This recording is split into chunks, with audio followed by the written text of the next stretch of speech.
Good afternoon, everyone. Good afternoon, Minnesota, and to the reporters who are here. Thank you for taking time off on a beautiful Minnesota Friday. I think most of us breathed a bit of a sigh of relief. And a lot of thank yous I'll go around, but I think it's probably not ironic that we were just talking would like to have been at the state fair today. And I'm going to go ahead and be the first one to say it. 365 days till the 2021 state fair when we will all be there at the gates. But it's those types of things that make life enjoyable. It's those types of things that make Minnesota unique. And what we saw the other night in the unrest it doesn't allow us to do those things. It doesn't allow us to get back to those tough conversations. So just a few thank yous. First of all, the people of Minnesota, thank you for staying home, specifically Minneapolis, St. Paul, and our ring cities. Thank you for taking that seriously, allowing law enforcement to restore peaceful calm and get things back going. That a lot of work goes into doing that, and a lot of collaboration and cooperation. So those thank yous will go far. To City of Minneapolis, obviously, as the lead agent in this. Really appreciate all they did. Some special thank yous to State Patrol. Colonel Langer is here. Talk a little bit about that. Commissioner Harrington with DPS and DNR and some of our other state assets. And then to our National Guard troops who were in support, specifically the 257th Military Police Company. This is the work that they're trained and prepared to do. They were the ones that were on site within a little less than 3 hours on Wednesday night. And then the first of the 151st Field Artillery, the one of the 151. They're in a rotation. They are Field Artillery. They are the sister unit to the one I served in the one of the 125. They are artillery is what they're trained in, but they're in cycle on civil order and the ability to restore order. So I had the opportunity this past weekend to spend a little time with them in their normal training, up shooting artillery in Camp Ripley, and a chance to thank them because they've been part of the previous support here in May, and they're the group that was down here in support last evening. And so these are folks that are our neighbors. In fact, two of them I had, Major Walz was a private in New Ulm when I was there, and I had now Major Rigney. He and I served together in St. James many, many years ago. And so to see them up there, to see them in their training, to see them and know them in the civilian side, and then to know these are your neighbors that came from all over, from Montevideo and other places to serve here in Minneapolis and to really understand our states in this together. Thank you for that. I think you'll hear some details on this a little bit later, should you need to, from Commissioner Harrington and Colonel Langer about the specifics, what we see going forward. But I think it bodes very well in terms of we had an incident certainly unacceptable. We had behavior that was both dangerous and against the law. We make sure that those are not allowed to continue on. And I would say this, I think it is official now. There will not be the curfew tonight. Is that correct, Commissioner? That talking with both the cities, I believe, have made that decision. It gives us the opportunity. It's going to be a beautiful evening. Social distance, use the outdoor cafes, get back out there, go back to these businesses who we know are struggling because of COVID-19, struggling to do things right, to spend a little business down there and enjoy a summer night. With that being said, COVID-19 is still on us. It permeates everything in a lot of these decisions. But there's also things that we're doing to make sure that we alleviate some of that pain. And Commissioner Grove is going to speak a little bit about the Lost Wages Assistance Program. And what this is we know that there was the federal add-on to unemployment insurance when we asked folks to stay home, folks who had to stay home because of underlying health conditions, either with themselves or their families, or they're a business that we can't put as many people into a restaurant and not as many people were working. The idea was to make sure that people were made as financially whole as they could be so they could continue to pay their rent, do their bills, but also spend into the economy. It was stimulus, and we thank the federal government for the work on that. That ran out, and this new program is the one that came on board. Minnesota has applied for that, and so Commissioner Grove will talk about the details, but it'll be an additional $300 for those folks. The way I think right now, Commissioner, you can check me if I'm wrong, extending into the mid-September is what we look like at the federal level right now. And those will help make sure as we continue to tackle COVID, as we continue to make the cases, as we continue to try and open up more businesses and get our schools open. And for all of you out there, is this the weird juxtaposition of the unrest we saw the other night, the response we saw, should be the first day of the state fair. It's not. We're talking about schools. I share this with you as parents of a 19 and a 13-year-old, and the Lieutenant Governor will talk about a rising second grader. Anxiety is real, and what we saw the other night raises that back again.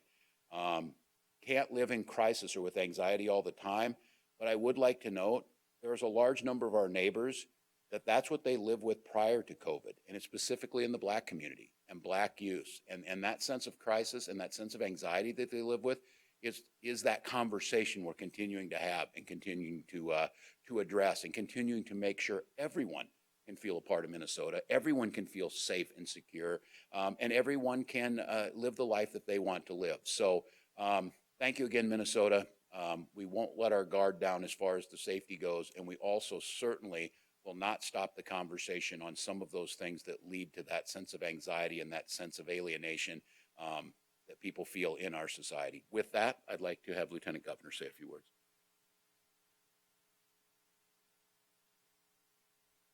Thank you, Governor, and I'm really honored to be with all of you here today. So we know that the COVID-19 pandemic has hit Minnesotans hard. And because of this pandemic, thousands of Minnesotans have been unable to work, and they're struggling to make the rent, put food on the table, and to afford the things that they need. This extra $300 a week will matter for Minnesotans and their families, and I'm glad that we took the steps to make this happen for Minnesotans. But to be clear, an extra $300 per week is not a reflection of the entirety of the burden of this pandemic on Minnesotans. The Lost Wages Assistance Program is important and provides much needed emergency help, but it is not part of a comprehensive package to help workers and businesses struggling as this pandemic continues. What we need is our federal partners, and we hope that our federal partners will be able to come together to provide well-planned and a thorough relief for Minnesotans and other Americans in need. This crisis continues, the need continues, and we need our federal partners to step up. And here in Minnesota, however, we will continue to do everything we can to support families who are in crisis and navigating through these really uncertain times. I'm just grateful for the leadership of Commissioner Grove, who has been trying to figure out every way he can how to bring some economic stability to individuals and families across the state. Commissioner Grove.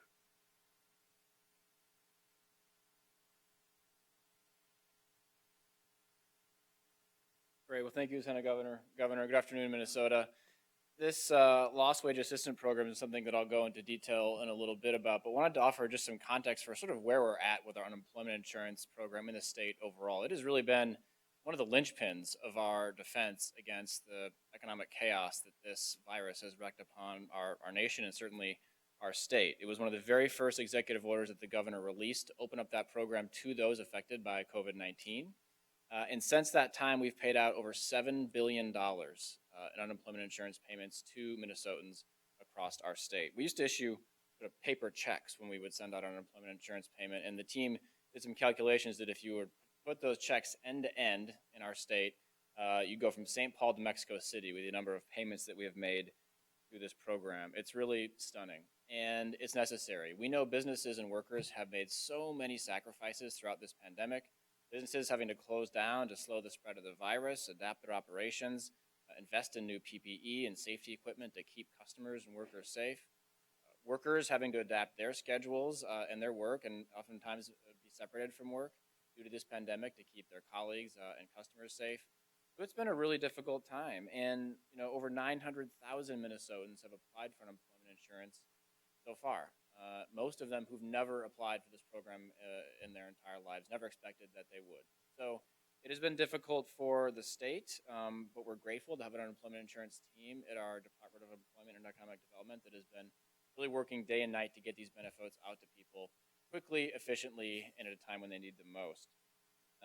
We know, as the Lieutenant Governor said, this pandemic has not affected all groups in our state equally.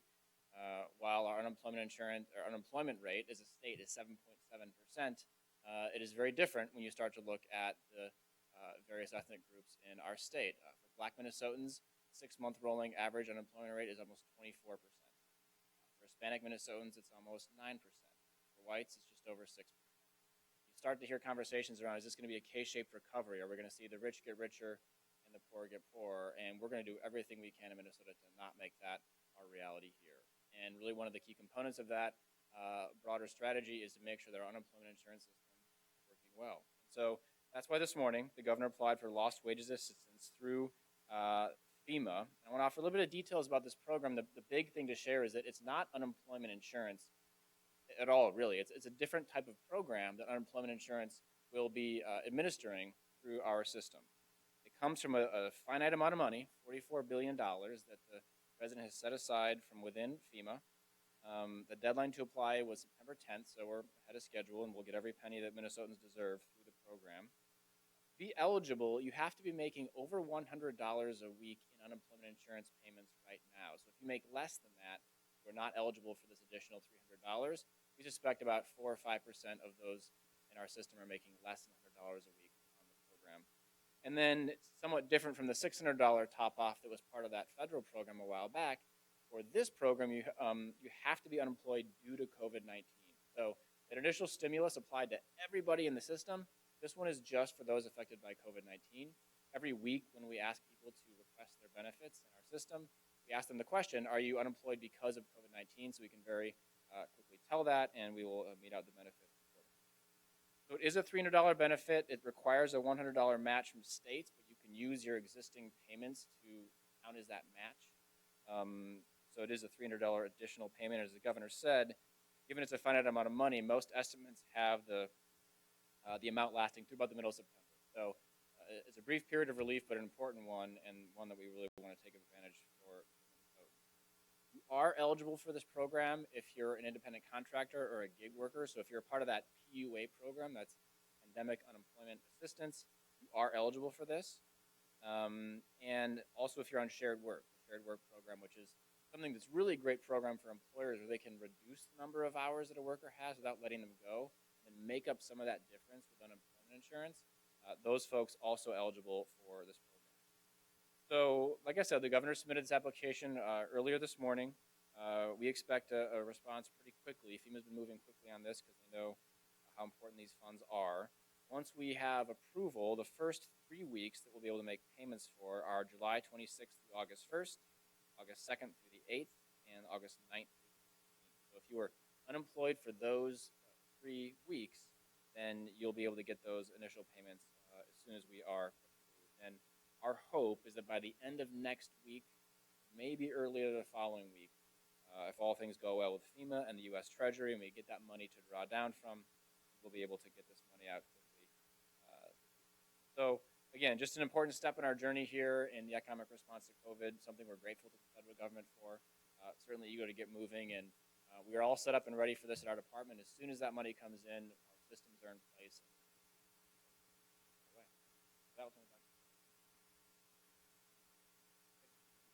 I would note that the commissioner is bringing a mean sock game today. He's wearing the corn dog socks and stole my thunder for the state fair, or Pronto Pups, according to the lieutenant governor. That's a big debate. But with that, we have any questions, and I certainly have my experts on public safety here to help. Alexander, I'm total today for some reporters around. So a couple of questions on the Lost Wages Assistance Program.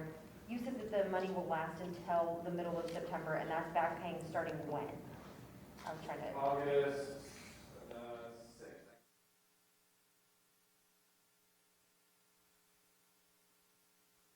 Sorry, nope, July 26th. So yeah, back payments will start from July 26th through August 1st. And when you just do the math on the amount of money that's in the overall account, your estimate, so every state's kind of due to figure it out. We estimate that.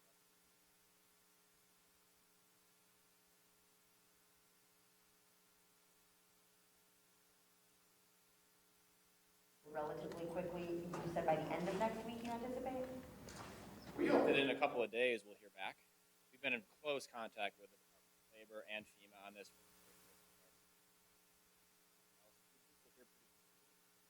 I think every state that's applied has received. And then once that happens, the U.S. Treasury has to set essentially a bank account for any downtime. Once that's in place, yeah, we think hopefully by the end of next week, maybe early the following. In the hands of the Minnesotans who need it within the next few weeks.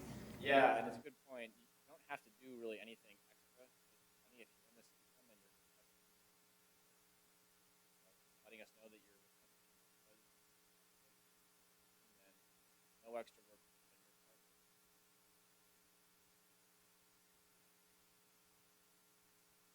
They've been requested that it's this additional $600 or additional payment. It's sort of in a holding pattern, if that makes any sense. Can you talk a little bit about that? Are you familiar with that? Well, not knowing the specific issue of that client, what I'm guessing is any number of applicants into our system, there are some eligibility questions. Right? And you have a case that's adjudicating or agree with our assessment situation. You've got a ton of avenues to come back and let us know where we got it wrong. And the important thing for that applicant to know is we're not going the $600 doesn't go away. We determine that we got it wrong or that you're eligible, you'll get every penny you deserve.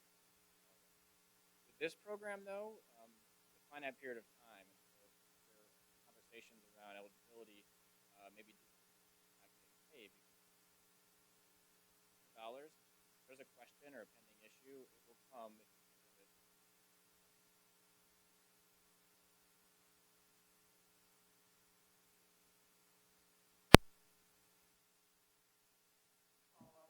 Employers, so that people can't sort of work the system, if you will. Exactly. Both employers, employees, and accountants.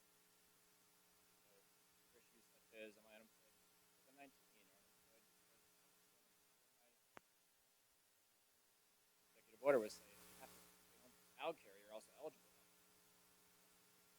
You check that back with your employer.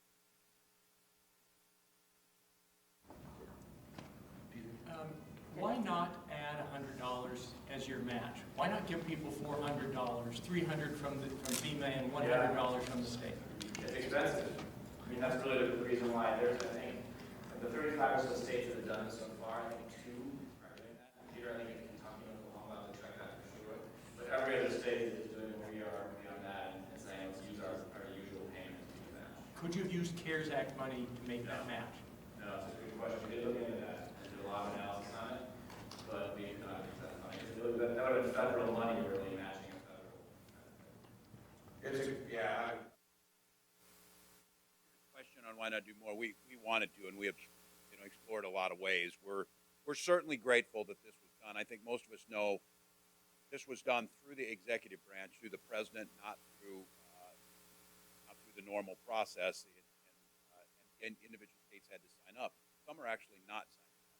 We think this is the right way to go about it. I would also note on the question that our application is bipartisan with the legislature. I want to thank Leader Portman and Leader Out, Leader Kent, and Leader Gazelka.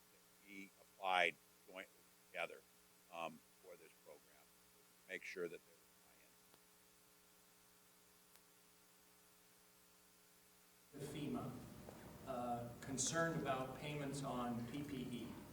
Inside that letter, they were concerned that this program is drawing down disaster relief, which is why FEMA is looking for ways to deny your applications in other areas. Are you going to pay for this in other ways because those reimbursements will not be coming?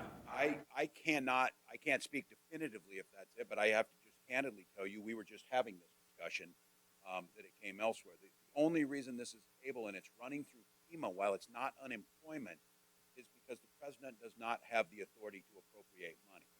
And when the negotiations broke down between the House, Senate, and the president, this was one of the moves the president made. And to get around the prohibition of doing appropriation directly for what this is for, this is federal emergency management. So that money over there is fungible. I do think you could say that's money that could be coming out of PPE or could be coming out of hurricane relief. And we don't know, though. Is that fair to say that we don't? They have set a cap of $5 million on, so if it gets to that level, this program will shut off. I think there's roughly 70 billion in the disaster relief fund right now, 44 million of it dedicated to lost wage assistance. If the overall bucket gets to 25, they'll hold there because they'll need to use that for other disasters that they told us. Details of that are really in FEMA's hands, but speaks to this point of trying to preserve some of that, I think, for disaster relief. What do you say to employers who I know were struggling when there was a $600, additional 600, because they were saying they were running into an issue of employees who didn't want to come back to work because they were making more money on unemployment? How is this going to kind of alleviate that? Will these folks be making more money? I'll let the commissioner speak to this in general, and this is, again, this is some economics 101, disincentivizing certain things or incentivizing others. I'd like to have, and this was quite a few weeks ago when the commissioner shared the number with me of how many people already went back to work making less than they were doing it when the program was running. So I don't think there's a lot of empirical evidence that a whole bunch of people are staying home in Minnesota because they don't want to work and they're collecting the extra 600. But I'll let the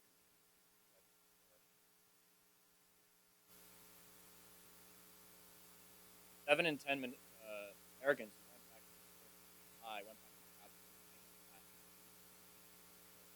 I think it is a bit of a false narrative. No one wants it. For 900,000 Minnesotans back to this program, many of them mystified the disease at all. So, do you think these benefits will help? I'm most worried about those lowest wage jobs. That $100 drop off.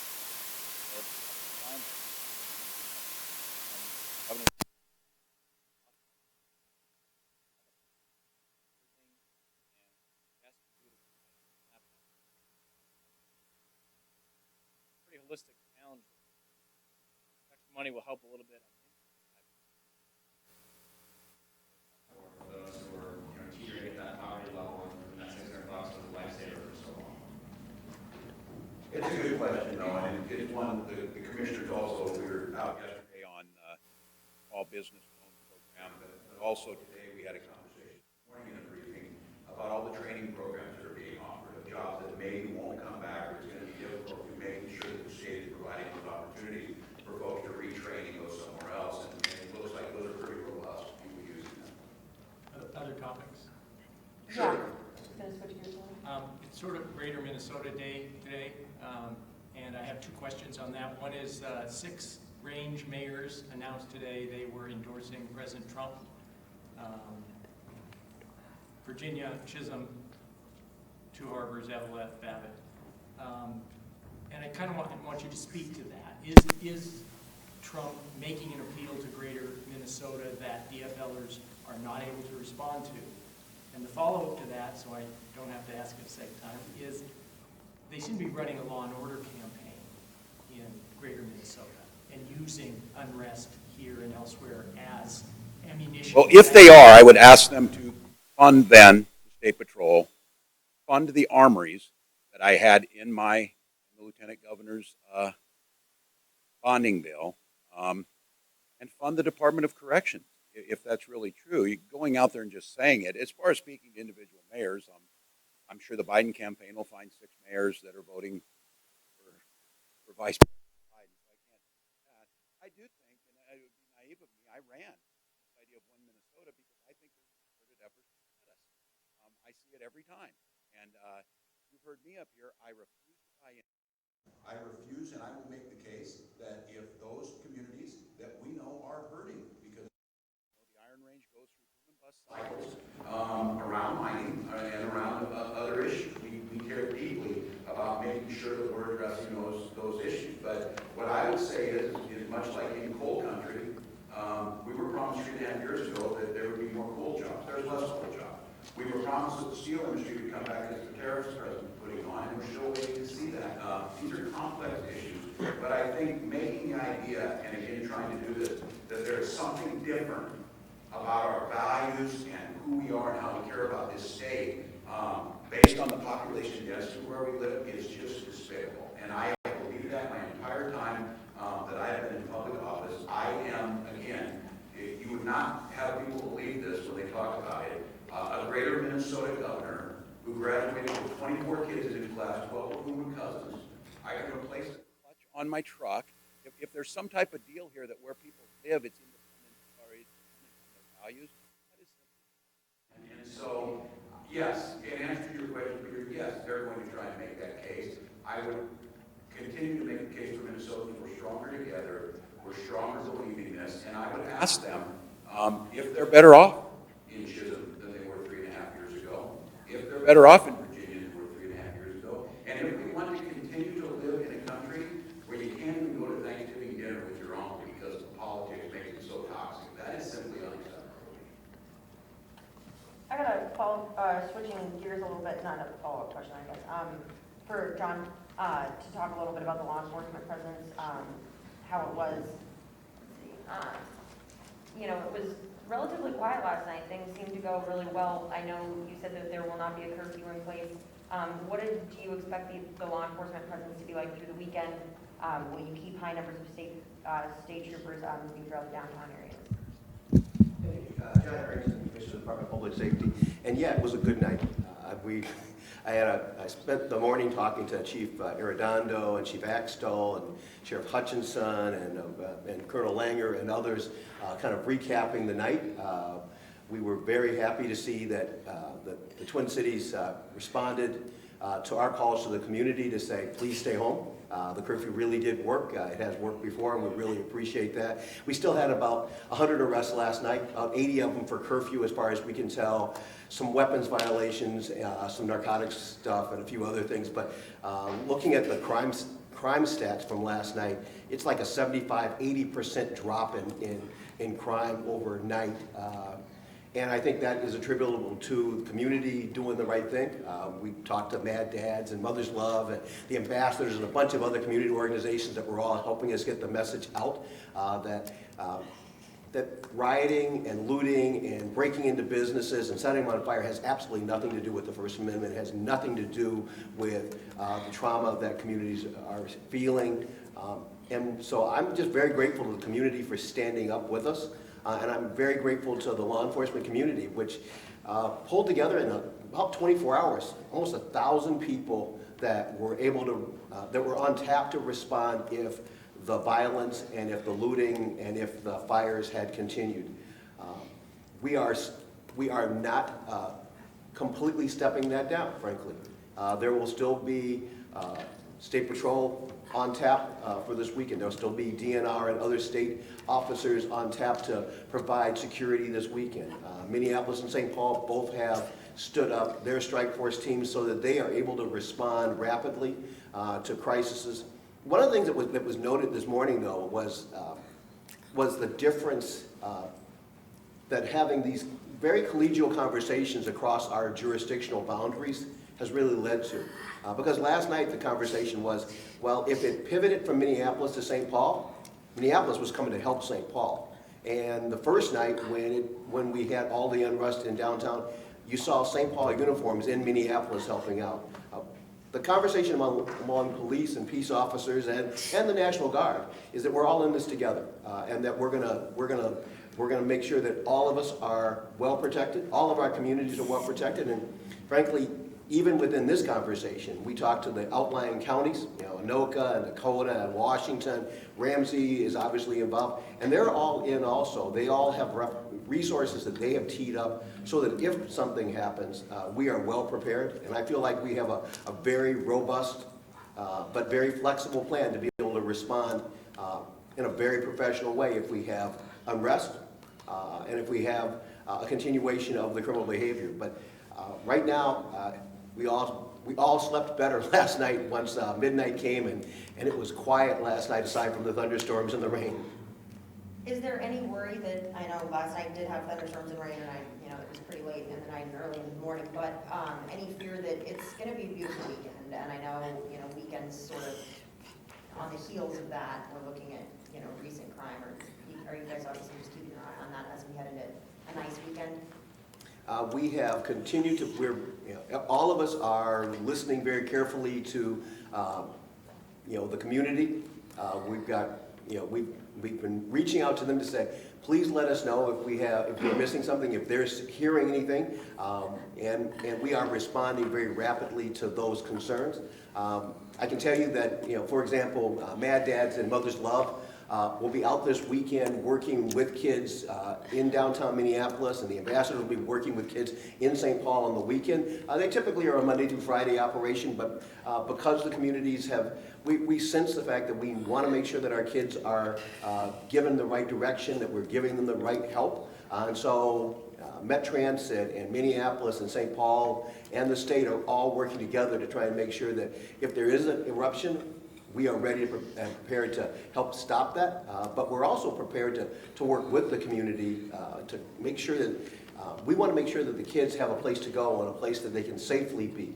We're having that conversation also. So I feel like we're really very well prepared. We're not hearing any issues right now. We are tracking a number of protests, but we track a number of protests daily. That's part of being in the state of Minnesota and having the Twin Cities in our backyard.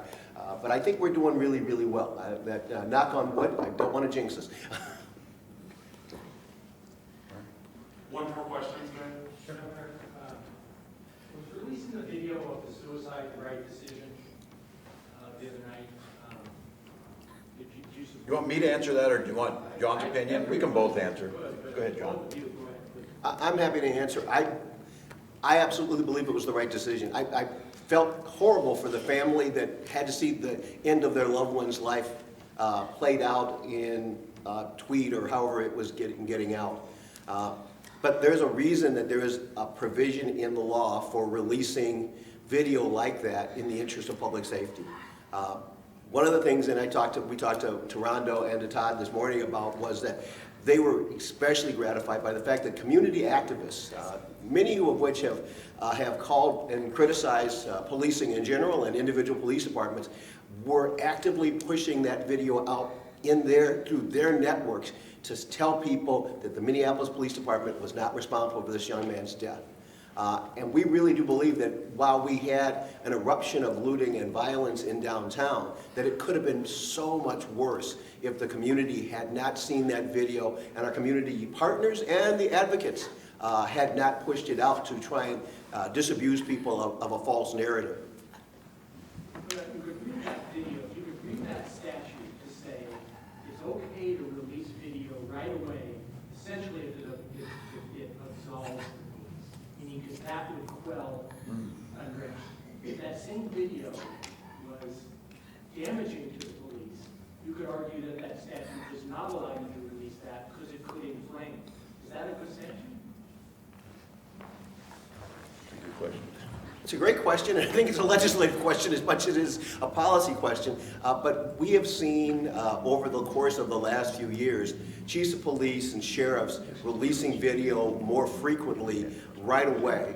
Now, I think there certainly could be a question as to what the circumstances are, but the idea that with the release of a video that you could quell public unrest, you could stop the violence, you could at least preclude individuals who might be coming down to commit acts of violence because of a video. I think it's important for us to be able to do that. I do think there has always been a question that, when you release the video right away like that, is it only done when it absolves the cops? I think you should always release the video when it is in the interest of public safety. And I think that's the balancing act that any CLEO has to make when they look at a video and decide the trauma that it inflicts on a family, on a community to see a suicide or to see a loved one die at the hands of a police officer versus the needs of the community to be safe. I think that's the balancing point that CLEOs are having to make that decision around. And I think, in this case, I think Chief Arredondo's decision was the right decision. Can I cheat on one thing? There's a press conference, or just a regular call later today from health asking about, or talking about this enforcement effort that you have multiple agencies working on. Yeah. COVID enforcement in bars. Yeah. Can you talk about that? There's been criticism on it. Yeah, sure. This issue about using the best data, the best health data, but while also keeping people safe and keeping our businesses thriving. And I want to give a thank you to the business community who was supportive of this and helped us get the word out on that. Some of these businesses, and it's a small number of them, If they choose not to follow the best health guidance, put all the businesses at risk. They put all of our health at risk. That's the whole idea. The wearing the mask, and I hear all that, is about protecting others, and it's about stopping the spread and reducing it. And so what I can tell you, and this question's come up many times, we're hovering. I would call it a mesa, not a plateau is what I've been saying. We're hovering between 4.8 and 5% positivity. Hospitalizations are stable, ICUs are stable, death rates are still unacceptable if it's above 0, but still in the single digits, but we're still not out of this. So the precautions we're taking, and we believe looking at states that did not do mask mandates are closer to 10 or 11%, we need to keep the lid on this, and there are different courses of actions, and one of those was closing back or dialing back on bars and restaurants. And we have come to the decision at this point that the most effective way would be is just follow the guidance, and the folks who are doing it right, the data seems to support that we're not getting transmission in those locations, and we should make sure that that's the case. So I want to thank, this is really helpful in being driven by good, thoughtful businesses who simply want to make sure that we can continue to stay open and eventually turn that dial the right direction for more openness. So we're just asking them to get out there, and I would just ask businesses, just follow the rules, follow along. We are cognizant of that, the inconvenience it's been, and especially I think it matters in listening to Commissioner Harrington talk about this, some of the tools, how they mix together, using like a curfew again at some point can actually spark more unrest, because we got the last weekend in August. We don't have the state fair, but we're gonna have really nice weather. We want people to go to outdoor. If there's beer gardens that are doing things by being socially distanced and doing things right, we want those businesses to thrive. And what we don't want is a few to shut down the whole thing. And what we've seen is, in a few communities, especially around where we have colleges coming back, a few of these incidents can have a dramatic impact on the spread in the community that puts other businesses and our schools at risk, as well as starting to overwhelm that healthcare system. So that's where that's coming from. All right, Governor, we got to stop. Thank you, there. everyone. Thanks, everybody.